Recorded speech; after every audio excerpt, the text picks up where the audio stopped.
আসসালামু আলাইকুম। অবশেষে অনেক ধরনের প্রশ্ন, অনেক ধরনের রহস্য, অনেক ধরনের বিতর্কের পরে আমাদের প্রধান উপদেষ্টা ডক্টর মোহাম্মদ ইউনূসকে কিং চার্লস হারমোনি অ্যাওয়ার্ড প্রদান করা হয়েছে। অভিনন্দন নিশ্চয়ই আমাদের পক্ষ থেকে। কিন্তু এই যে তাকে অ্যাওয়ার্ডটি প্রদান করা হলো, সেটি নিয়েও নানান ধরনের প্রশ্ন উঠছে, যেটি আমাদের জন্য বিব্রতকর। প্রথমত, যে কিংস ফাউন্ডেশনের পুরস্কার পাওয়ার ক্ষেত্রে যে মনোনয়ন তালিকা আমরা পেয়েছিলাম হাতে, সেখানে প্রধান উপদেষ্টার নাম ছিল না। যেহেতু পরবর্তীতে জানা গেল যে এটি লাইফ টাইম অ্যাচিভমেন্ট পুরস্কার হিসেবে দেওয়া হচ্ছে, সেহেতু তার নাম না থাকারই কথা। বেশ ভালো কথা। কিন্তু সরকারের পক্ষ থেকে তো আমাদেরকে জানানো হয়েছিল যে এই পুরস্কার তার হাতে তুলে দেবেন স্বয়ং কিং চার্লস, অথবা পরবর্তীতেও আবার জানা গেল যে এই পুরস্কার তার হাতে তুলে দিবেন কুইন ক্যামেলিয়া। আমরা যে ভিডিওটি দেখলাম, বা যেটি কিংস ফাউন্ডেশনের ওয়েবসাইটে বা ফেসবুক পেজে যে ভিডিওটি আপলোড করা রয়েছে, সেখানে দেখছি যে কিংস ফাউন্ডেশনেরই কোনো এক কর্মকর্তা, কোনো এক ভদ্র মহিলা তার হাতে এই পুরস্কারটি তুলে দিচ্ছেন। এর আগে কিং চার্লসের সঙ্গে দেখা করেছেন, সাক্ষাৎ করেছেন আমাদের প্রধান উপদেষ্টা।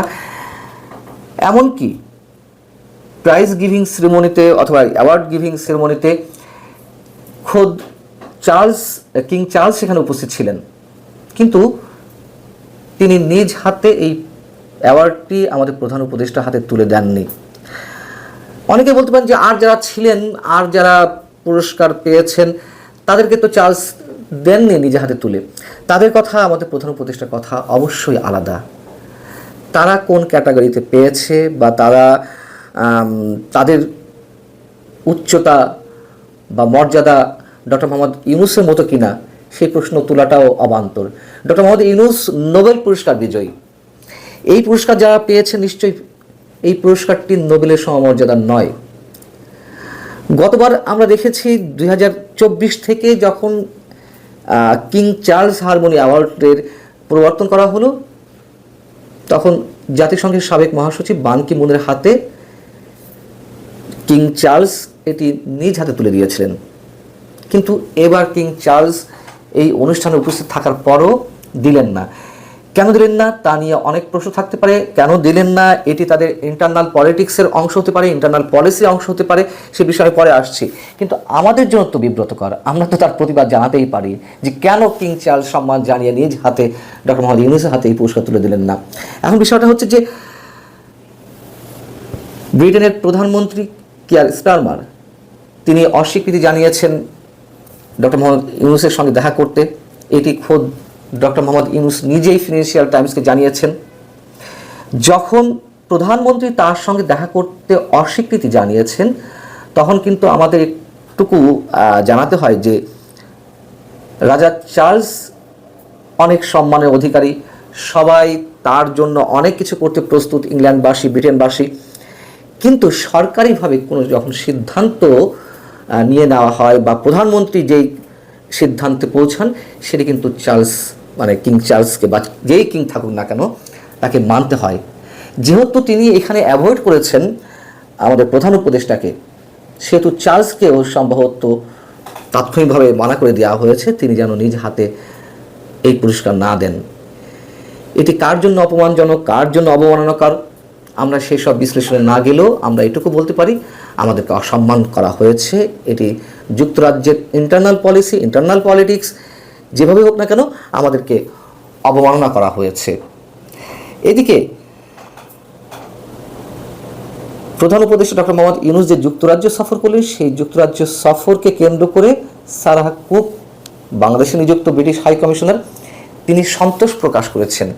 তবে বাংলাদেশি গণমাধ্যমে যেভাবে এসেছে, সম্ভবত এটি প্রধান উপদেষ্টার প্রেস উইং থেকে পাঠানো বিবৃতি, সেটিই হুবহু তুলে ধরা হয়েছে। এখানে বলা হচ্ছে যে সরকারি সফরে যুক্তরাজ্যে আছেন অন্তর্বর্তী সরকারের প্রধান উপদেষ্টা অধ্যাপক ডক্টর মোহাম্মদ ইউনূস। এই নিয়ে সন্তোষ প্রকাশ করেছেন লন্ডনে অবস্থানরত ঢাকায় নিযুক্ত British high commissioner Sarah Cook. তিনি কি আসলে সরকারি সফরে গেছেন? সরকারি সফরে গেলে তো অন্তত ব্রিটেন সরকারের একজন প্রতিনিধির তাকে রিসিভ করার কথা, তা তো আমরা করতে দেখিনি। যদি রাষ্ট্রীয় সফরে গিয়ে থাকেন, যদি কিং চার্লসের আমন্ত্রণে গিয়ে থাকেন, তাহলে তো রাজার প্রতিনিধি যে কারোরই আমাদের প্রধান উপদেষ্টাকে রিসিভ করার কথা, সেটিও আমরা দেখিনি। তাহলে এখানে সরকারি সফর করে উল্লেখ করার কি কারণ থাকতে পারে?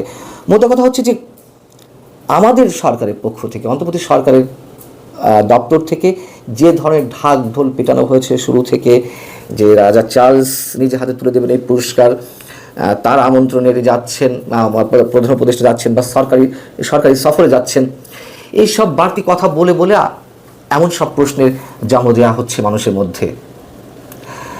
এবং ব্রিটিশ অ্যাম্বাসির বাংলাদেশ ফেসবুক পেজ লক্ষ্য করলে আপনারা দেখবেন যে সেখানে ব্রিটেনের বাণিজ্য মন্ত্রী জনাথন রেনল্ডস, তিনি যে বা তার সঙ্গে যে প্রধান উপদেষ্টার সাক্ষাৎ হয়েছে সে বিষয়ে 2 লাইনের একটি নিউজ আছে। কিন্তু সারা কুক তার ব্যক্তিগত এক্স হ্যান্ডেল থেকে যেটি পোস্ট করেছেন, সন্তোষ প্রকাশ করেছেন, সেটি কিন্তু ইউকে অ্যাম্বাসি ইন বাংলাদেশ তাদের ওয়েবসাইটে বা তাদের ফেসবুক পেজে এ ধরনের কোনো সংবাদ বা শুভেচ্ছা বা অভিনন্দন এ ধরনের কিছু নেই। সব কিছু অনেক ধরনের প্রশ্নের, অনেক ধরনের ধোঁয়াশা, অনেক ধরনের রহস্যের সৃষ্টি করছে। এগুলো সৃষ্টি হওয়াটাই স্বাভাবিক। এখন যে বলছিলাম, সরকারের পক্ষ থেকে যে পরিমাণ ঢাকঢোল আগে থেকে যে কোনো সফরে, প্রধান উপদেষ্টা যে কোনো সফরে যেই বাগাড়ম্বর করা হচ্ছে, এগুলো থেকেই সাধারণ মানুষের মধ্যে নানান ধরনের প্রশ্ন উঠছে। তারপরেও প্রধান উপদেষ্টা কিং চার্লস হারমোনি অ্যাওয়ার্ড পেয়েছেন, তার জন্য আমরা শুভেচ্ছা জানাতেই পারি, অভিনন্দন জানাতেই পারি, যদিও নোবেলের তুলনায় এটি একেবারেই নস্যি। ভালো থাকুন সবাই, আল্লাহ হাফিজ।